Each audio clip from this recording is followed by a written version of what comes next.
We're doing top 10 teachings of the Daf Brachot 61. The top 10 teachings are: number one, the Holy One, blessed be He, created good and evil inclinations. That's humans. What about animals? Do they also have a good and bad inclination? Number two, Oy li, woe is to me from my creator, and oy li, woe is to me from my inclination. Understanding the duality and the conflict, the inner conflict of the person. Number three, Adam and Eve as du partsufin, as two faces in their initial stage of creation. Number four, the alternate to that, which is Eve as starting out as a rib of Adam and then being created from that rib into a full woman. Number five, originally God wanted to create Adam and Eve, but then he ended up creating Adam first, which is an extension of number four, as opposed to number three, where they were, in fact, both created at the same time. Number six is God beautifying Eve before bringing her to Adam, what we learned from that. Number seven is the idea that the righteous are judged by their good inclination and the wicked by their evil inclination, and the Beinanim, the in-between, are judged by both inclinations. What does that mean? Number eight, the world was only created for the totally wicked people or the totally righteous people. What does that mean? Number nine, Rabbi Akiva and the story of the fox and the fish. And number 10, Rabbi Akiva and his final hour. Okay, let's start with number one. We're on Brachot Samach Aleph, number 61. And the Gemara says the following.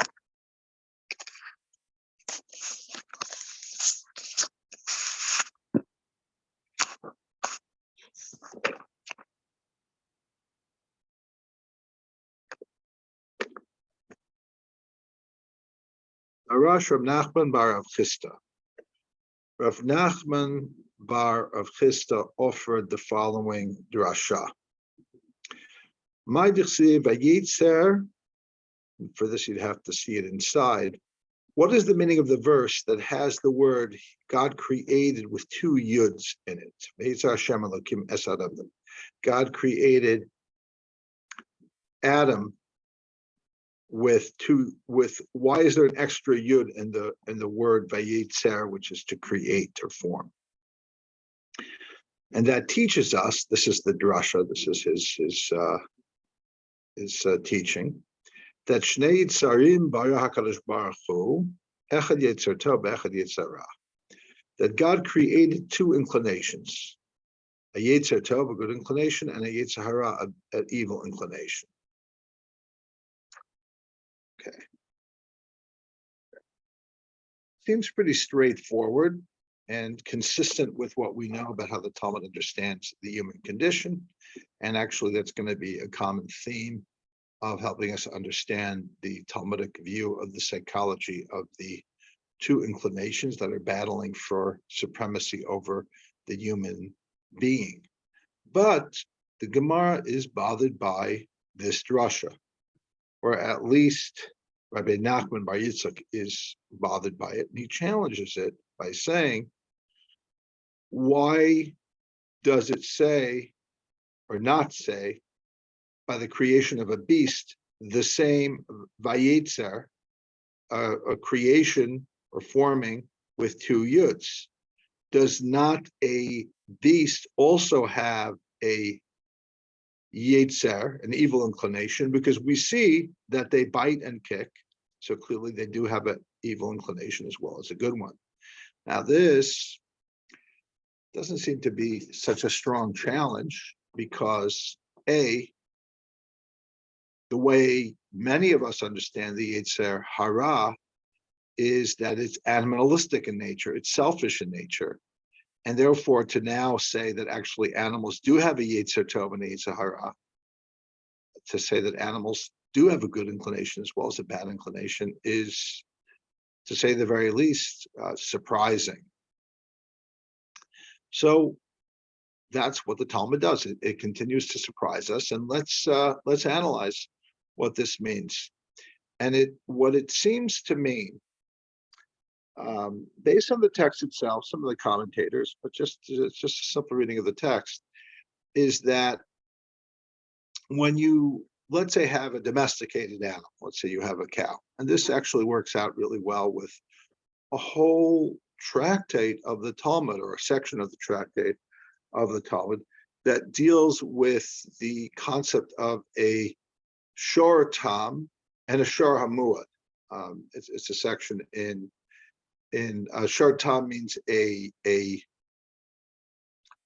we'll translate it according to the Rama, a regular cow or ox, versus a muad, something that's become habituated to do something that's not a normal type of thing for a cow and an ox. And this is the beginning of Baba Kama, that deals with the Arba Avat Nesikin, the four prime categories of damages or things that a person is just responsible. And one of them is discussing this concept that's kind of brought up here about the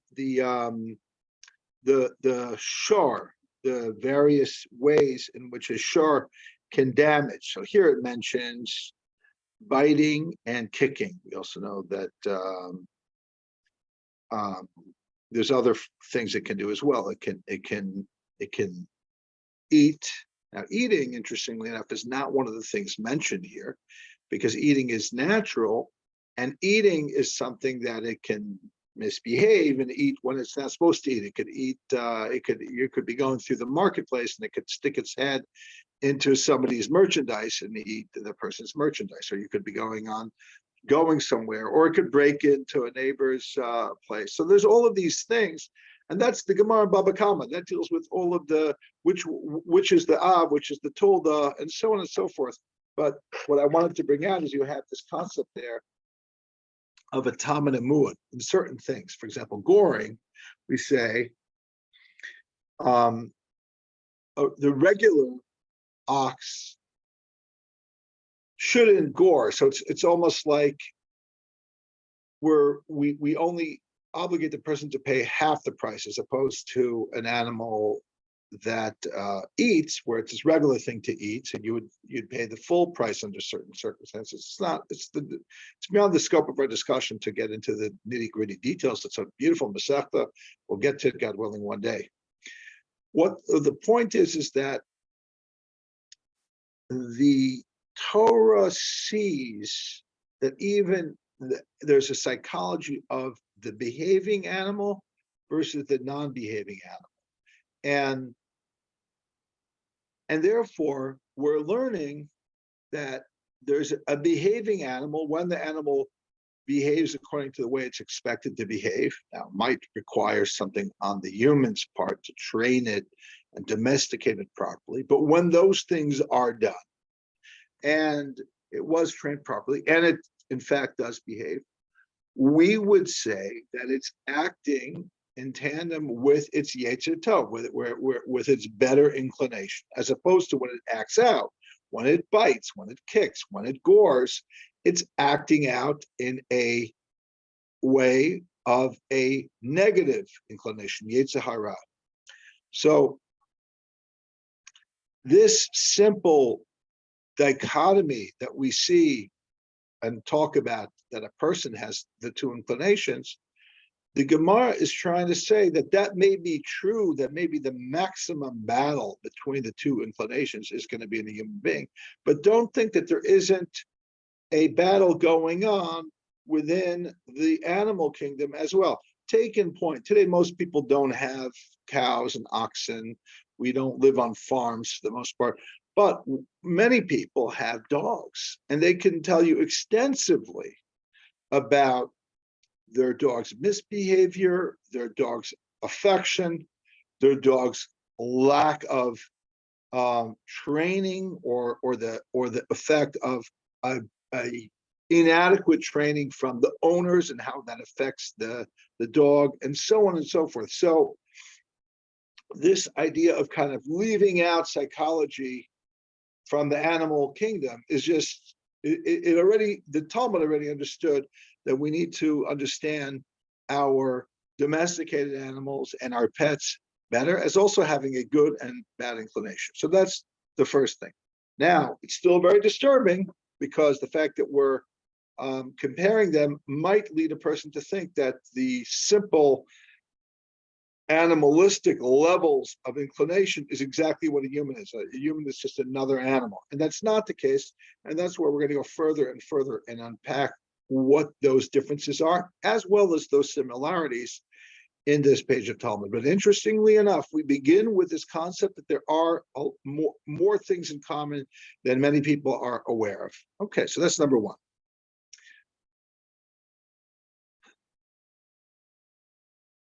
Number two, we said, was the Gemara continues and offers another interpretation because of this question that Rabbi Nachman asked that we just talked about in number one. Another answer is offered to why the word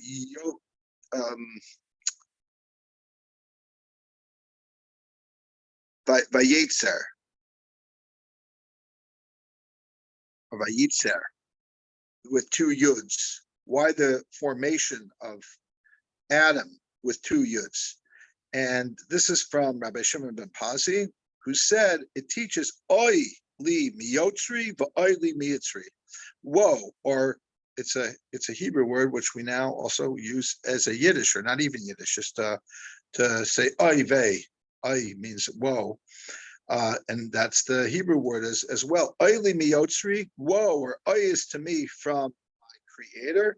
V'oi li, and oi vei is to me miyotzri, from my Yetzer Hara. So Rashi says the following thing. Rashi says, Oili miyotzri, woe is to me from my creator, im elech achar yitzri, if I follow my evil inclination. So the first thing is, many people, they believe that God not only exists, but gives them some divine imperative of rules to live by.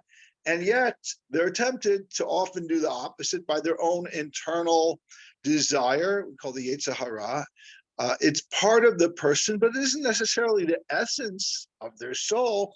But it's, as we said before, there's a continuum, there's a biological continuum with the animal kingdom of things we share in common. And we have very animalistic tendencies, including things that might be the same as an animal behaving badly, a human could behave badly. So it could be the person is irritated, so they want to hit somebody else, not because that person, the person irritating them is physically threatening them, and they feel that the only way to defend themselves is through violence. No, it's because they just don't like the person. The person is getting on their nerves with their speech, and they take it out with a smack.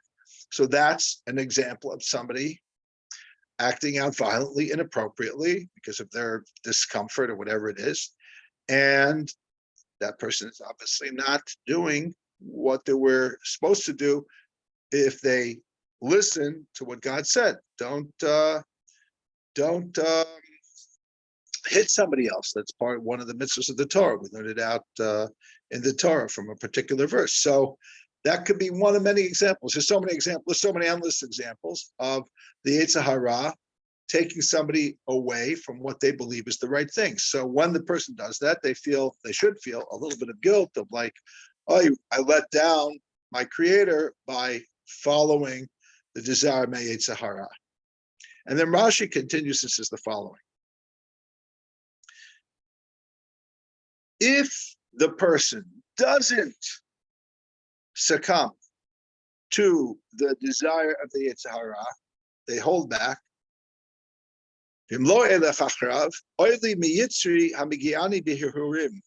Woe is to me because my desire is going to drive me crazy with the thoughts, meaning that there are many things that if the person doesn't act on them, the Yetzer Hara is going to constantly bother them with, you should have hit him, you coward, you let this guy get away with insulting him, and the only way to put him back in this place is to punch him in the mouth or something, and you're going to go back to that place where you're going to be tortured by thoughts of how you should have acted out with the rage that was in you. And now the psychologist is going to say, well, you have a lot of rage, and we need to talk about that rage. How are you going to get out that rage? And you don't know, because you're now you have a raging part of you within you. So that's one example. It could be so many other areas in life. It could be something that you want to eat that's not kosher or very unhealthy. That's one area.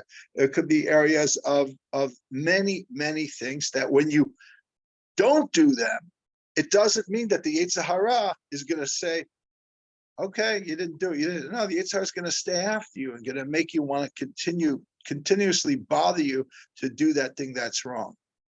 So whatever you do, you're going to be tortured from either guilt of I didn't listen to God, or the Yetzer Hara saying, go and do that thing, go and eat that thing, go and punch that guy, go and do that thing that was pleasurable that I wanted you to do. It's going to keep bothering you to do those things. The bottom line is that this is the very nature of the dichotomy of why it's so challenging to be a human being, to have faith in a God that gives you principles of right and wrong.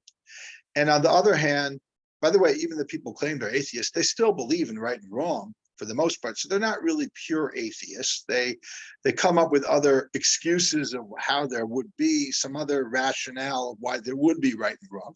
So they in fact do believe in some form of right and wrong. So everybody has some level of guilt of letting down what they think is God's imperative or their imperative of how they should have acted. Now, where that's coming from, again, different people will tell you different things.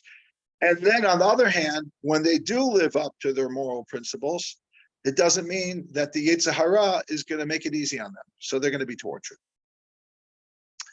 So I just want to share the Ben Yehoyada, great commentary by the Ben Ish Chai, who says the following on number 2, that the what we were talking about now is Rashi basically, and it makes sense, and it's all very good and well.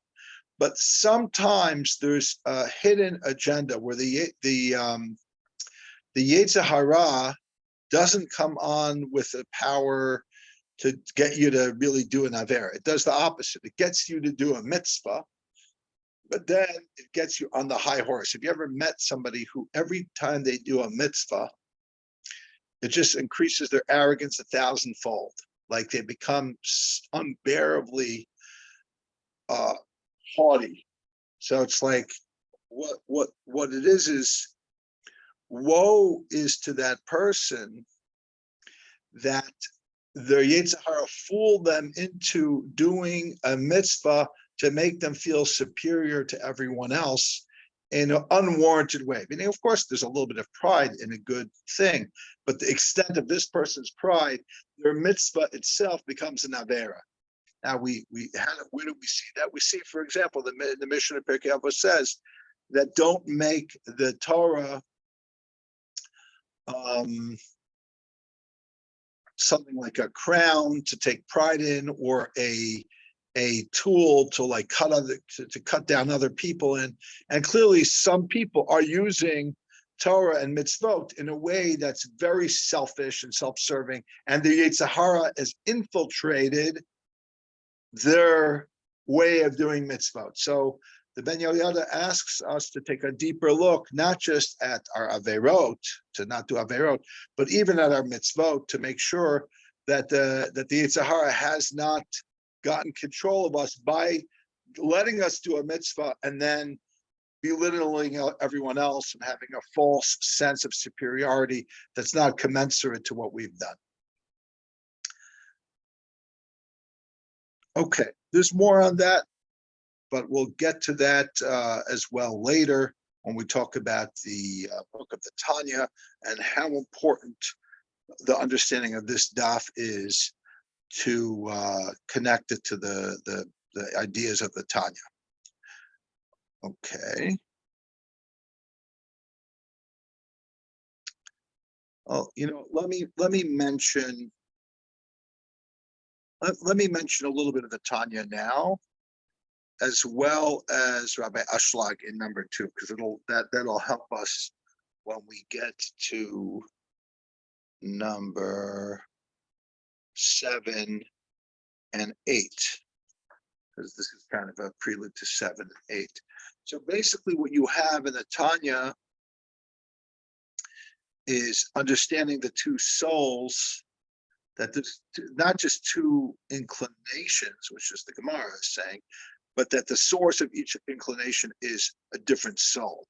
That answers a lot of questions. So there's the divine soul and there's the animal soul. The divine soul is the source of the Yetzer Tov, and the animal soul is the source of the Yetzer Hara. And in the teachings of Rabbi Ashlag, what he brings to the table is what he calls the Ratzon L'Kabel versus the Ratzon L'Hashpia.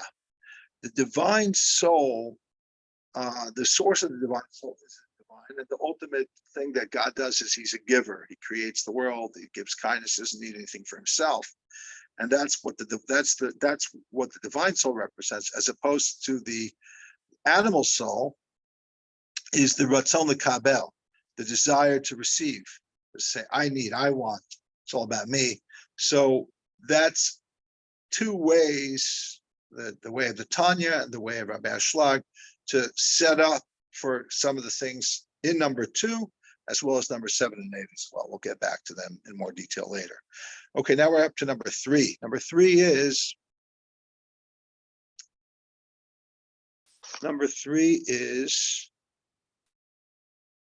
Adam and Eve, as they were created as equals with two whole bodies that were connected, that were connected as one, two that were one. Let me read that to you in the Gemara.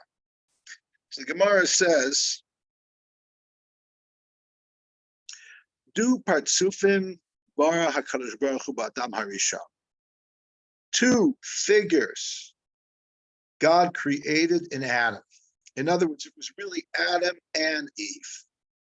Shenemar, as the verse says, Achor v'kedem, back to front, Tzartani, you have made and created me. Now the Gemara says, in fact, on the verse, V'yiven Hashem Elokim es hatzela, and God built the side that he took from Adam into Eve. So on that, there's actually a debate between Rab and Shmuel. One says it's a partsuf, that it is and that's the one we're going to be talking about in number 3, that it's not that Eve was an appendage or a rib. She was an equal half, a whole being that was attached originally to Adam. It was Adam on one side and Eve on the other side. Now, that's why it would make sense, that verse that says, Achor v'kadem, Tzartani, that front to back, you have created Adam and Eve. Now,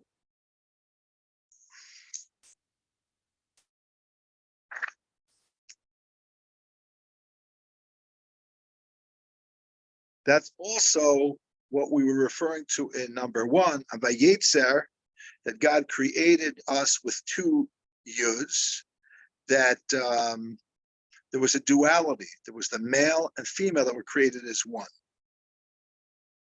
Now, also in one of the accounts of creation, it says Zachar and Akiva Ba'aram in chapter 5, verse 2, it says, male and female, he created them. That would mean that initially they were created as the total male and total female, although they were still attached. Okay. And then God had to detach them. So the time that he put Adam to sleep, it wasn't so that Eve could be created, because Eve totally existed. It's just that he had to operate on detaching them from each other, and that's why it says v'yiskar basar tachtana. He filled in the flesh of the cut so that they would both be healed and they wouldn't be, have a terrible scar. Okay. Now,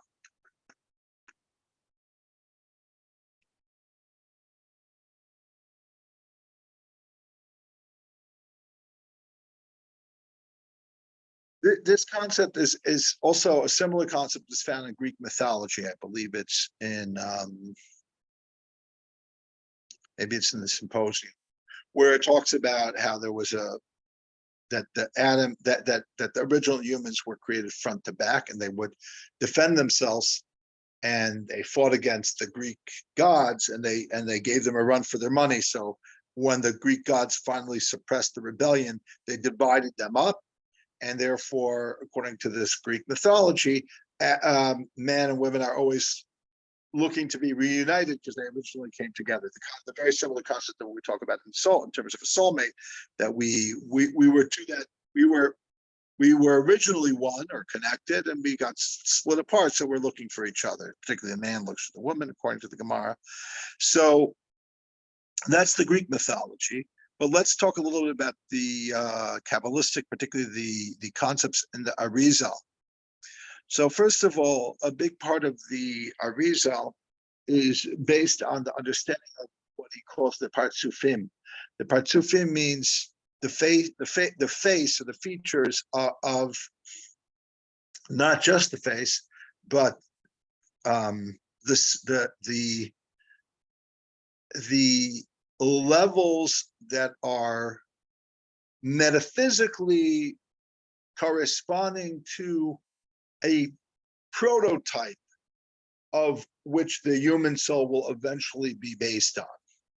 Okay, that's a little complicated there. Sorry for that, for some mouthful. But to put it in other terms, when Adam and Eve were created as one,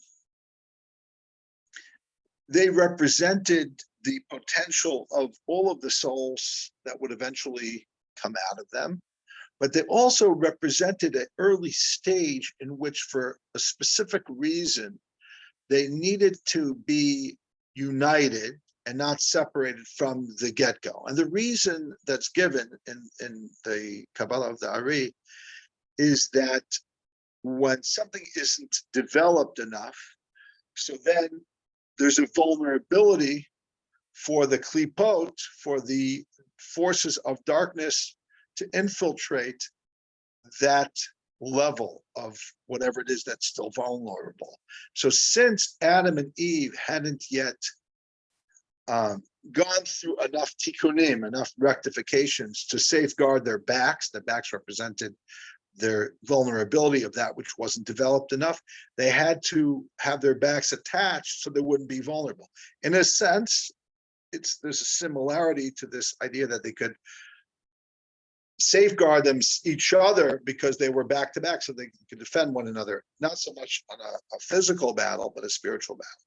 So in order for them to be able to be split apart, they had to strengthen certain processes of their vessel, of their backside, so to speak. So then that would allow for them to be separated. So it represents a necessary stage.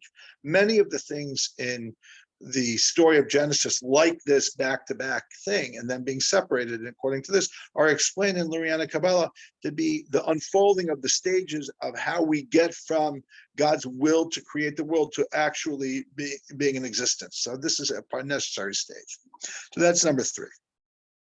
Number 4 is the other opinion that says that Adam was not created with a full other female form attached to his back, but rather Adam was created alone, and a part of Adam, an appendage of Adam, which we say the rib. That's what many people read the biblical story, and they notice that reading, but that's only one of 2 alternate readings of how to read that section in the Bible. We just went through one whole way of answering how all of those verses do not mean a rib. They mean a whole side, and they mean a whole human being that was formed equal to Adam, that was then separated. But in this other reading, it is in fact a rib or something, some part, an appendage of Adam that's then taken, formed into, stretched out, so to speak, metaphysically. We don't understand any of these things, what they mean on a literal level, but taken and formed into a full human being, but it wasn't originally a full human being. So that would be, for example, we'll go over some of those verses.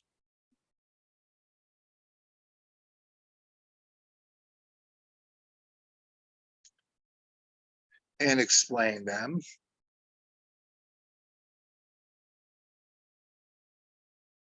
I'll explain the one about one of them in number 5. It's as its own thing. But so when it says that he filled the flesh back in its place, it means that since some part of Adam was removed, the appendage was removed, so God had to make, so to speak, a fixing in that area so he wouldn't be wounded. And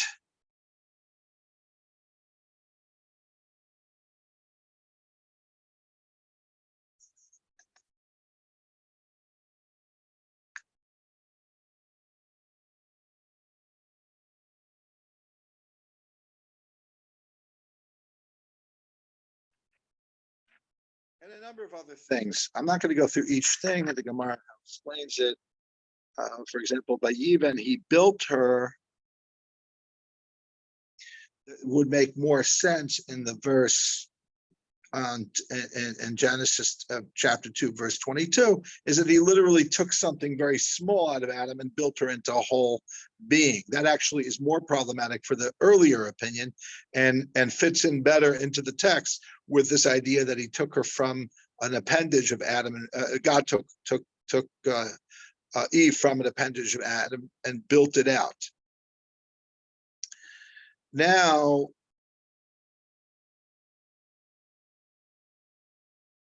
why would God do this? What's the point? It also, unfortunately, I think wrongly, makes people misunderstand the role of the primal humans, Adam and Eve, in a potentially misunderstood way as Adam being more significant. And that's not what it per se means.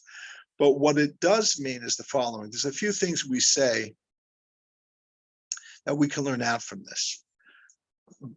One thing is we learn out from this that if a person saves another human being, it's as if they saved the whole world, because every human being is like the original Adam. They have as much importance as the one man that was the only man that was originally created. So in that sense, by creating one man, we talk about the value of one man representing all of humanity.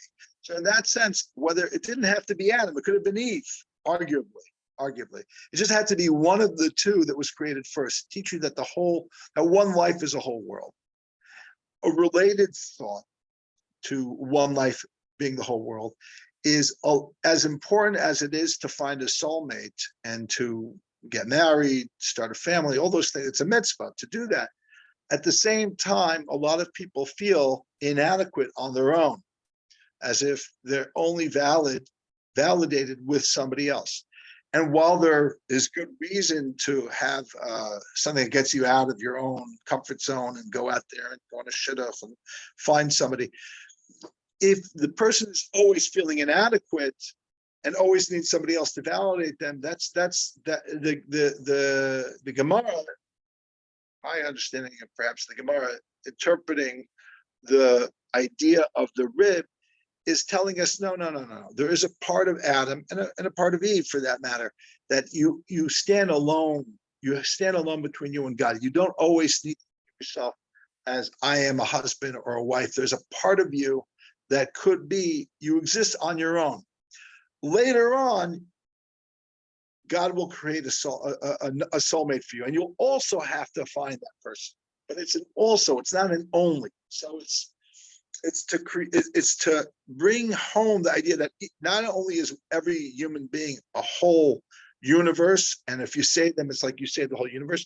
It's to understand your own significance on your own, not to mean you should be happy on your own, period, full stop, and never look for anybody else to start a family with.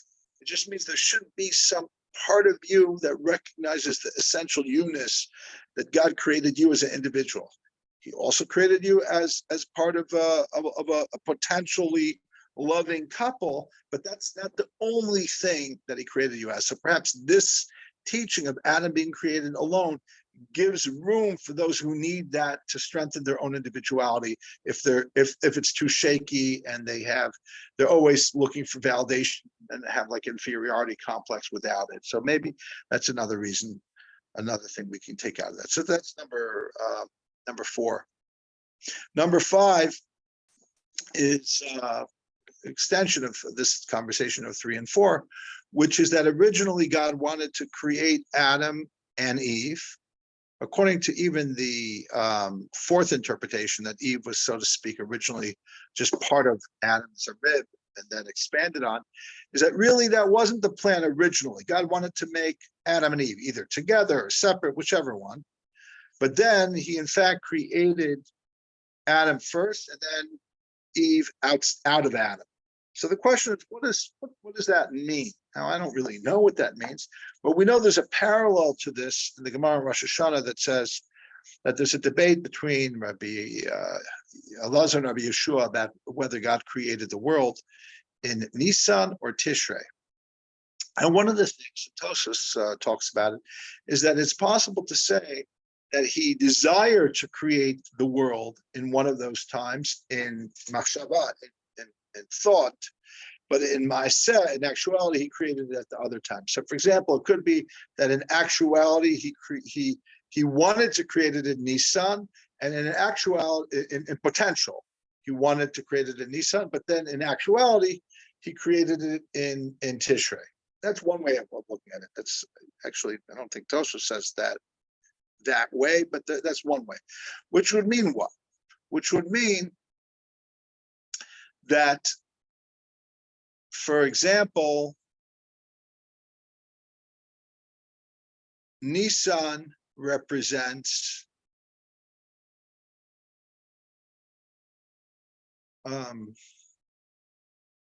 actually let's do it the opposite. He wanted to create in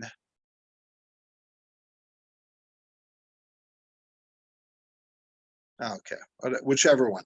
Each energetically of the month, Nisan and Tishrei, represents something different.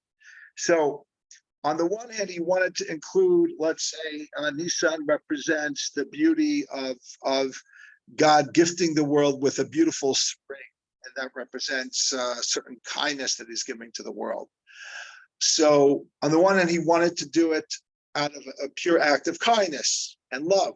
On the other hand, he held back with doing it just out of love because he wanted to teach responsibility. So it manifested in Tishrei, which is a month of judgment and responsibility. So it basically means it's a way of including the kindness with the judgment in that context. That's just one of different ways of explaining what that wanting to create in one month and actually creating it in another month might mean. Different ways of explaining it. That's just one of a few ways.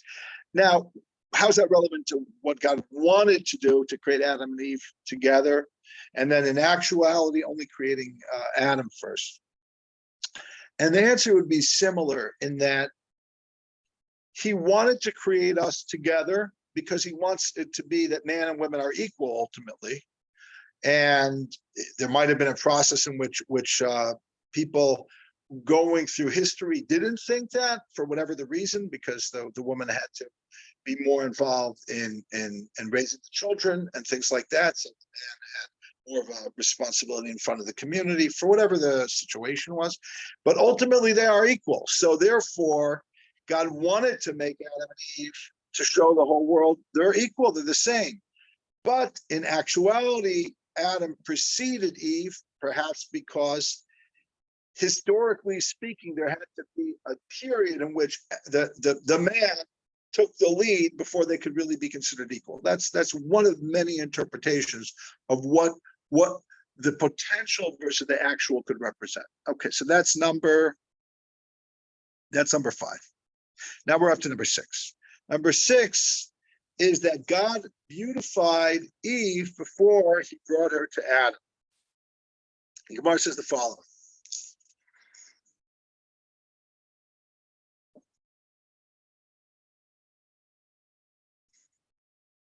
It says, and he brought her to Adam, v'yaviyeha el ha'adam. That's the verse in Genesis.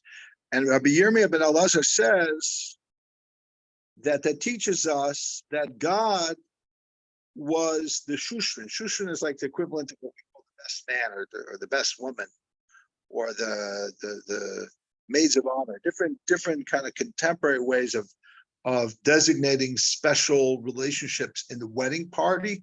So the Shushvin was like the equivalent of like the best man. He took a lot of responsibility to take on some of the financial obligations of, let's say, one of the sides of the chassan or the kala.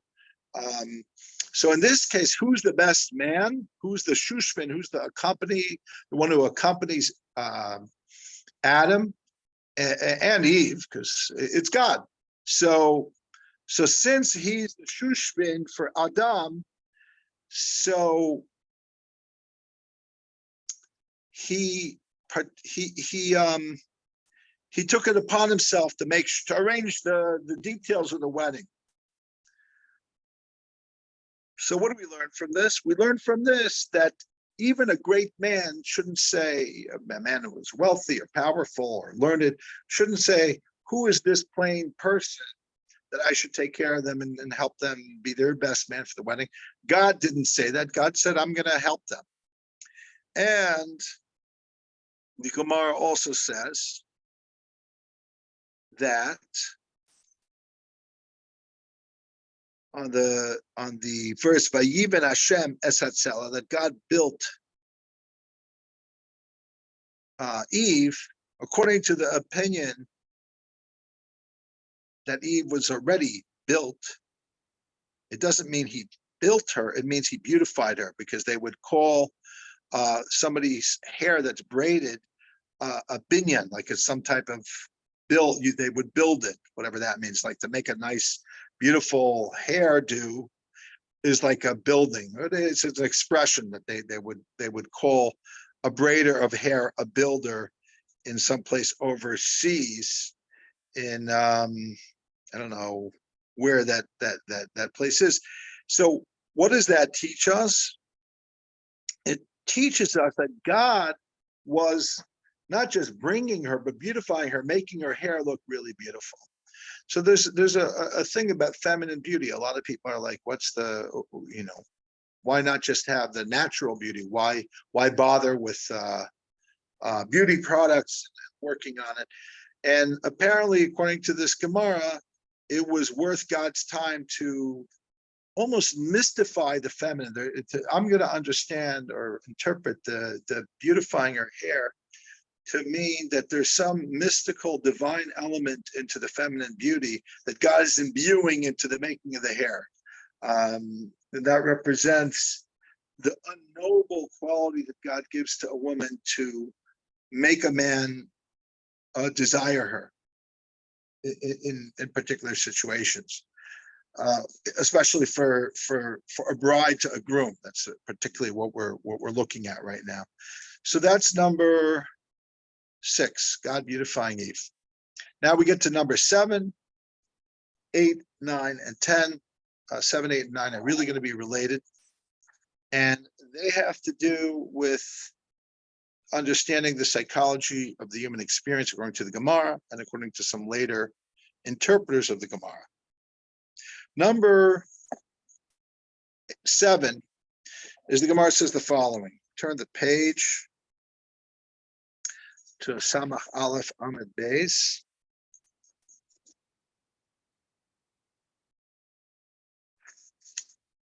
And the Gemara says the following. Tanya Rabbi Yossi Haglili Omer. It was taught in the name of Rabbi Yossi Haglili. Tzadikim Yetzatov Shoftan. The righteous are judged by their good inclination. As the verse says, V'libi chalal b'kirbi, and my heart is void within me. Rishayim Yetzarah, or hara shoftan, the wicked are judged by their evil inclination. Shnema ne'um peshel rasha, b'kerev Levi, ein pachad elokim l'neged einav. As the verse says, that David says, in my heart, evil speaks, saying, let there be no fear of God before me. In other words, the person doesn't have regrets, doesn't have a sense of not doing the wrong thing because God said not to. They don't have that. So that's the Rasha. And Bainanim, the third type of person, is an in-between person. That person, we say, Zev Zeh Shoftan. They're judged by both the good and the bad inclination. Like the verse says, Ya'amod li'min Avion lahoshia mishoftei nasho. God stands by that person to the right of them to save him from those who judge his soul. And Amar Rava, Kigon Anu Beinanim. Rava says, like us, we are average. Abaya says to him, Lo shavik marchai l'chol beria. If you are saying you, people like you on your level, are Beinani, what about the rest of us? No other creature could live by that standard. We'd all be Rishayim. Okay, what is the Gemara saying? Now, one of the things about the Gemara, to put it mildly, is that the Gemara says things, and we have the choice to try to understand them or just say whatever. I don't really know what it means, And many of the great rabbis, what they did is they spent days, weeks, months, years trying to unpack Gemaras like this. One of the great works of the Hasidic writings is the book of the Alter Rebbe, known as the Tanya. It's a very important book in Hasidus in general, and particularly in the way Chabad esteems that book. And the first, it's 5 books within one, but the first one is considered the most significant. And it begins by quoting this Gemara. Okay.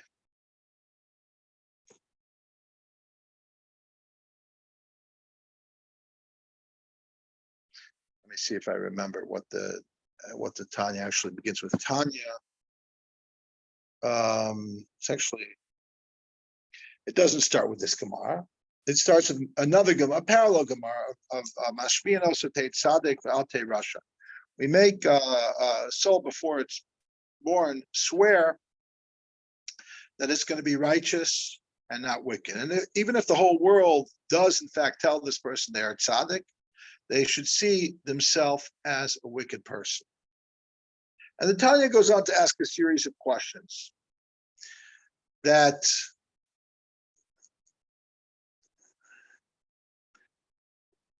if you see yourself as a Rasha,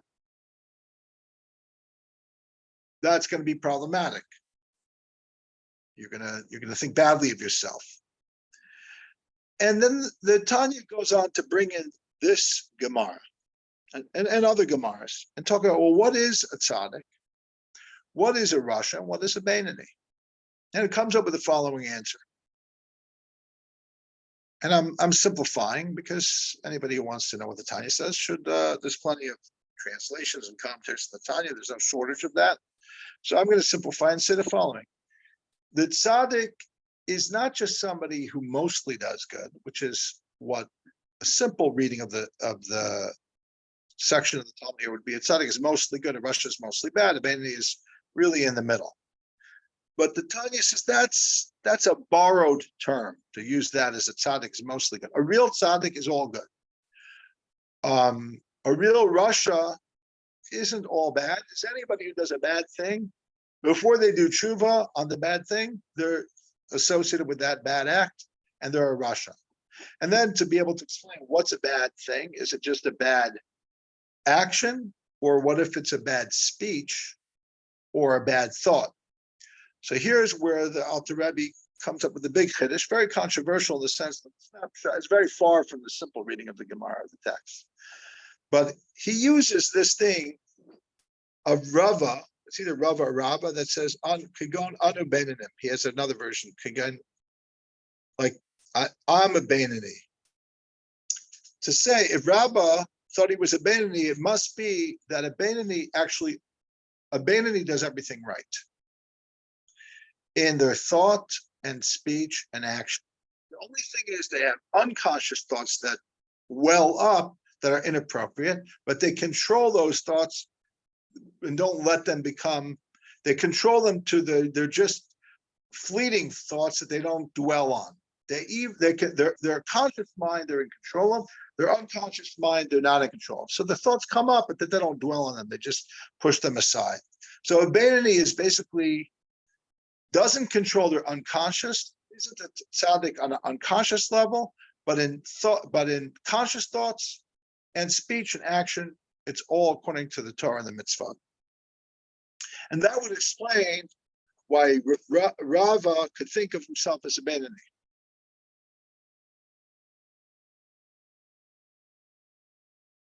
So that's a little bit about the Tanya. And that's why, for example, by a Beinoni, it says he needs God to help him. Why? Because it explains that there's the judge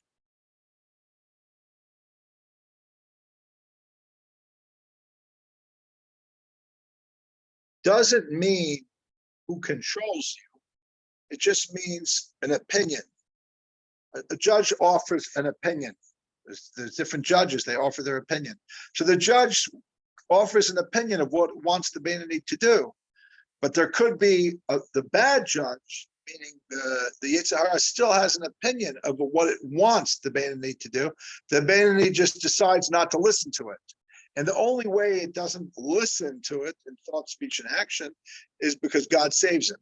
But the other part of God saving him is, which is parallel to it and connected to it, is the concept of moach shalit al halev, that the mind has control over the inclinations.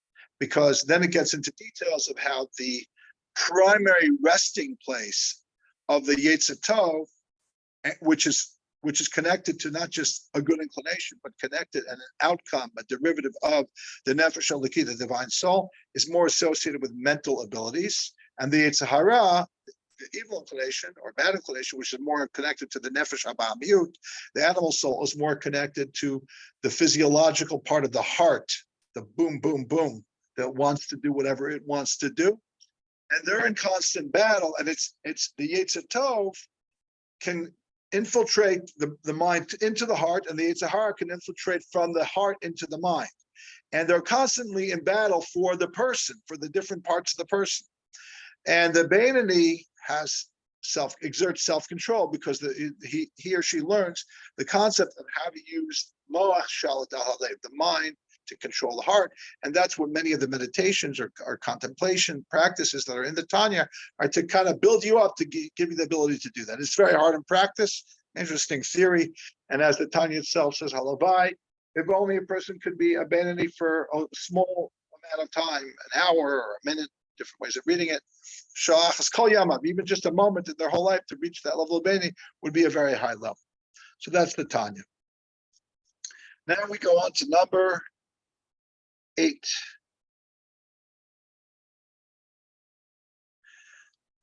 Number 8 is the world was only created for completely wicked or completely righteous people. Very strange Gemara. Let me take a look at that inside. Amar Rava.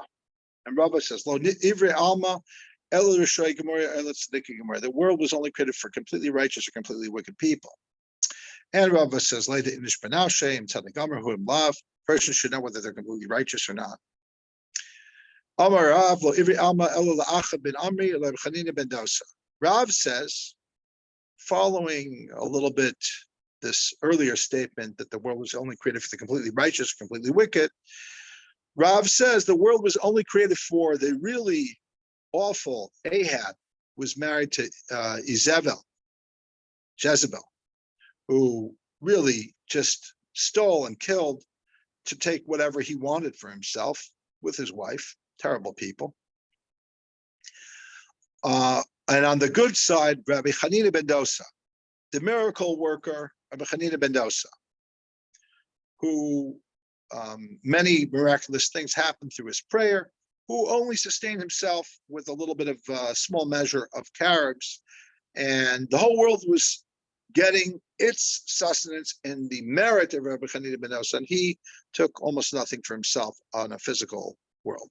What is the Gemara saying? The simple reading of the Gemara is saying there's two extremes. There's extreme pleasure of this world, which means you lie, cheat, steal, kill to take whatever you want. You need power, you need money to get the pleasure and to protect yourself from the corruption that you can get away with. That's achav. That's the epitome. In other words, if you want to grab this world fully, you have to be willing to be a complete psychopath, a complete animal, a complete terrible human being, the worst of the worst, to get whatever you want, to get all the power and the pleasure that you want. And if you want to be good, if you want to be all the way good, you have to be willing to forgo everything other than the most bare, simplistic survival, because everything is not about this world, it's all about the next world. But the question is, why the dichotomy? Why all or nothing? Why can't we enjoy this world in a kosher way? And why can't we do mitzvot? I mean, what about normal? What about everyone in the middle here? So that's a good question. One of the best answers I found to this, it is the simple answer is, yeah, the Gemara is saying, giving us some extreme. It's just a kind of moral lesson, but it doesn't really mean it. Okay, just telling us, if you go to extremes, these are these two extremes. But there is an answer. And the answer could be found in the writings of Rabbi Ashlag. And I'm particularly using his Akdama for the Zohar. The Rabbi Ashlag is known as the Baal HaSulam. And here's what he writes in the introduction to the Zohar that interprets. It's not written as an interpretation from this Gemara, but having read it and read this Gemara and being troubled by it, I find it to be the best possible way that I know of to answer this Gemara. There are other ways, but it's a very good way. This is how you should read the Gemara. The world was created in one of two directions. And they're actually both true at the same time. Either for the completely wicked means the idea of creation has a component, a very strong component of ratzon lekabel. It's inherent in creation that there be a desire to receive. And that means at a young age, the person isn't thinking altruistically, isn't thinking about others. It's just thinking about him or herself, what it needs to survive and live. As the person gets older, their receptors of what they want grow more sophisticated. So, for example, while a young person may want just food, somebody a little bit more mature might want recognition, might even want intellectual stimulation rather than just physical pleasure. But they still want for themselves. Their wanting for themselves may include other people, but it's primarily about themselves. And as a person matures spiritually, they start wanting to do other things for other people. And that transition to wanting to give is called Ratzon LaHashpia. And the Ratzon LaHashpia is when you become more similar in your nature to the divine nature, because the difference between creator and created is the creator is his Ratzon, his desire is to give, and the created his desire is to receive. But the goal of creation is that the human being should transition from wanting to receive for the need to receive to be able to then give. And when a person does that correctly, so they won't receive in a non-kosher way. For example, they won't kill and steal to get stuff because they're only going to want to receive that which is permitted. And they're only going to want to receive that which is necessary for them to be able to live on. The ultimate of that is Chanina ben Dosa. The ultimate of the person who took for himself without wanting to share is Ahab. So in that sense, they both are the epitomes of two extremes. We're all in the middle. We're all working ourselves out. We want to go away from being like Ahab, like Achab, and closer to Chanina ben Dosa. We're not going to get to Chanina ben Dosa. There are two extremes. The Gemara is setting up a dichotomy to show us how bad it could be and how good it could be. Where do we find ourselves? And with this, we answer a lot of questions. Why we were created, if we're going to go through all of this. And the answer is that we need to have the desire to receive, to be able to transform ourselves, because otherwise God wouldn't have had to make the world. He made the world so we would want to receive, so that we could take that power of receiving and translate it into something meaningful, use it for holiness to be able to give. And that would explain also why, for example, the ultimate is Tchias HaMesim, the revival of the dead. Why don't we just have Olam Haba without Tchias HaMesim? Because the ultimate of this world, which is physical, which is where the desire to receive is the most able to be felt, needs to be transformed. So ultimately, it comes back to this world. That's a little bit about Rabbi Ashlag on understanding this Gemara. That's number 8. Now we're up to number 9. Number 9 is a story. What's the story? The story is about Rabbi Akiva. And it was a time where there was a decree by the Romans that Jews should not be able to engage in teaching Torah. And there was a man named Papas ben Yehuda. There's all questions about who he was. He was a historical figure who had his own run-ins with the Romans. And he saw that Rabbi Akiva was endangering his life by making makal kilot b'rabim. He's making big public gatherings to be able to teach Torah ads. And he said, "My friend Akiva, are you not afraid of this great empire of Rome that will, God forbid, what they can do to you if they catch you?" Rabbi Akiva said, "Let me tell you a story. Let me tell you a parable. There was once a fox that was walking along the bank of a river. And he saw fish in the river darting around, here to there to here. And he asked them, why are you running? Why are you guys such a tizzy? And the fish responded, we're trying to make sure we don't get caught. There's fishermen, they've got nets, and we want to not be caught. The fox said, why don't you come up and be with me on dry land? We'll live together, like our ancestors used to live together. The fish responded, they say of you that you're the cleverest of the animals, but you're not clever at all, you're a fool. If even in the place of our life, meaning in the water, we're still afraid that we might get caught, how much more so in the place of our death on dry land, we certainly won't survive at all, we'll die. Rabbi Akiva explained, we that are studying Torah, that it says about the Torah, Kihu chayecha barech yamecha, it is our life and the length of our days. And we're still in danger of getting caught. But if we stop studying Torah, how much more so we won't even be in our place of life, like the fish who will go because they're not in the water. And so it was that a little while later they were both caught for their respective so-called crimes, put in jail, and Yehuda, Papas ben Yehuda says, "Oy, you saw Rabbi Akiva, woe is to me, and blessed and fortunate are you. You were caught for teaching Torah, and I was caught for Dvarim B'Telem, whatever, not such significant things." So what is the analogy between the fish and the water and the fox?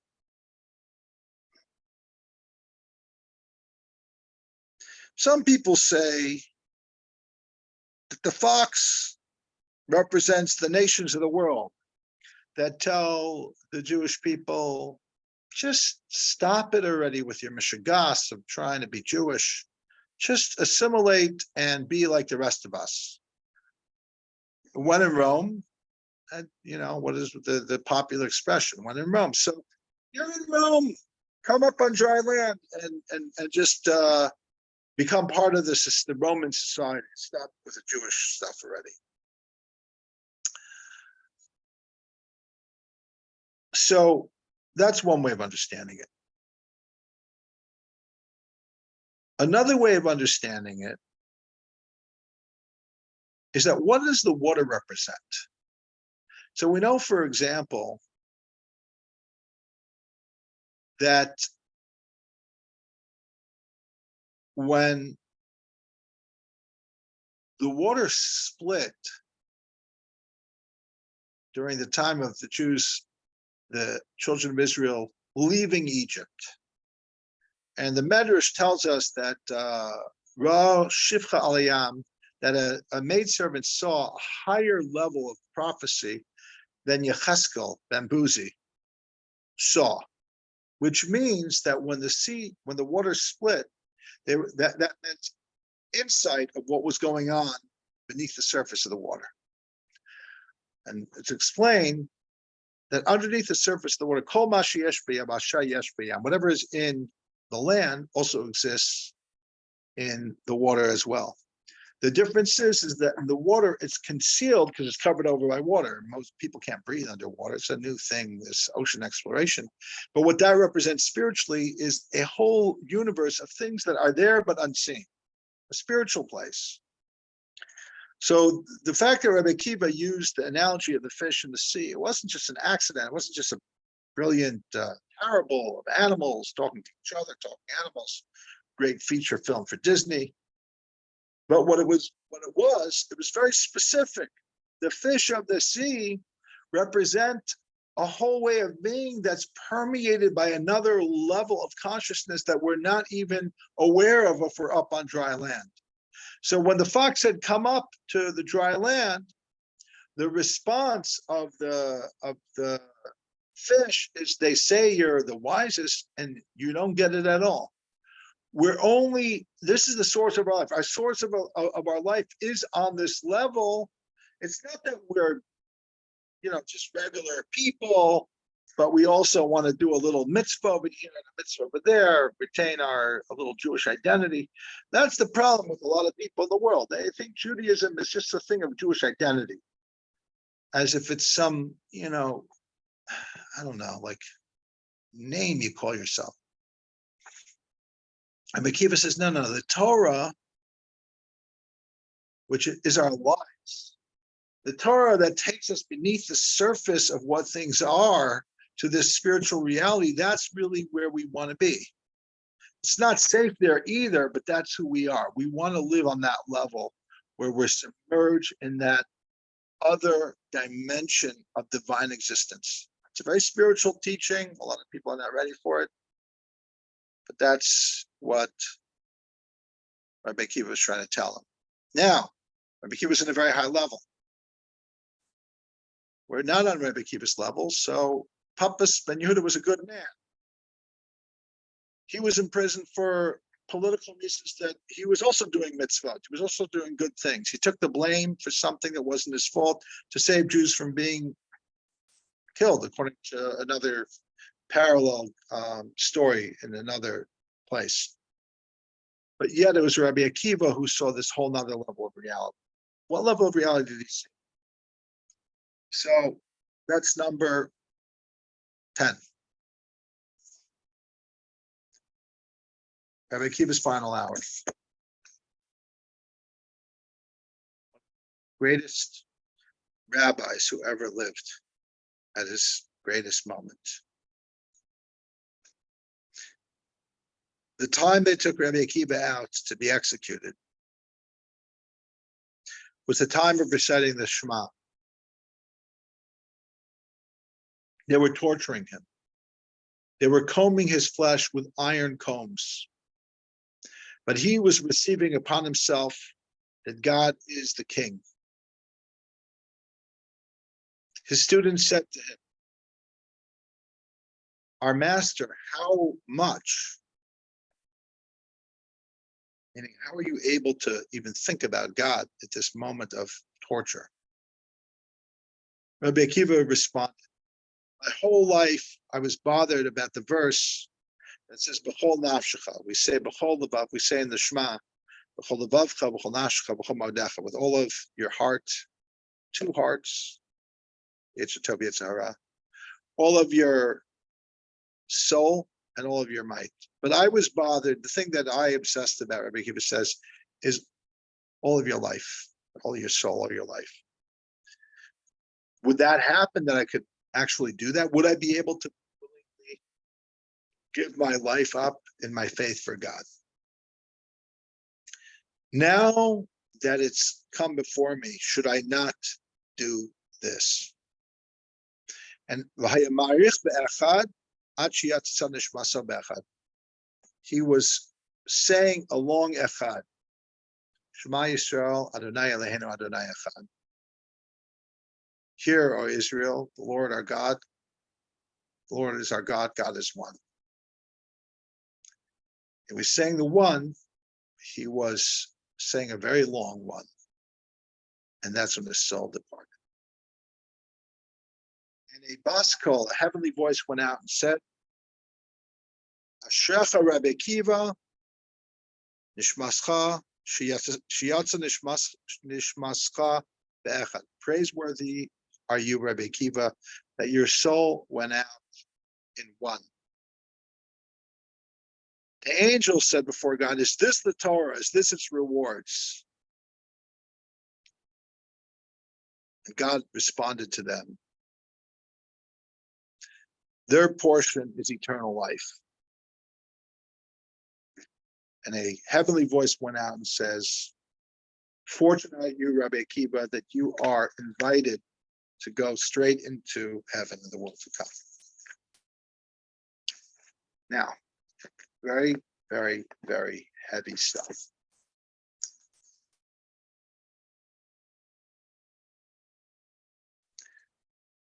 Based on some commentaries and some other sections of the Talmud, I'd like to say the following.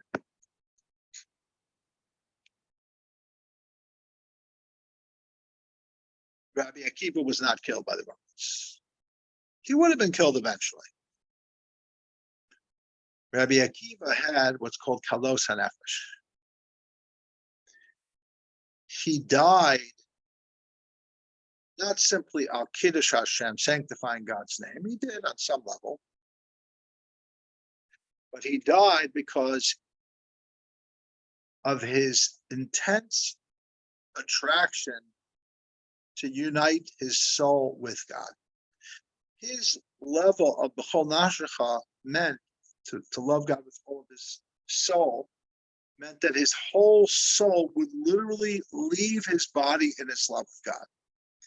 Now, usually, that's not okay. For example, that's how Hasidic texts explain the death of Nadav and Avihu, that they died b'kirvatam lifnei Hashem v'yamutu.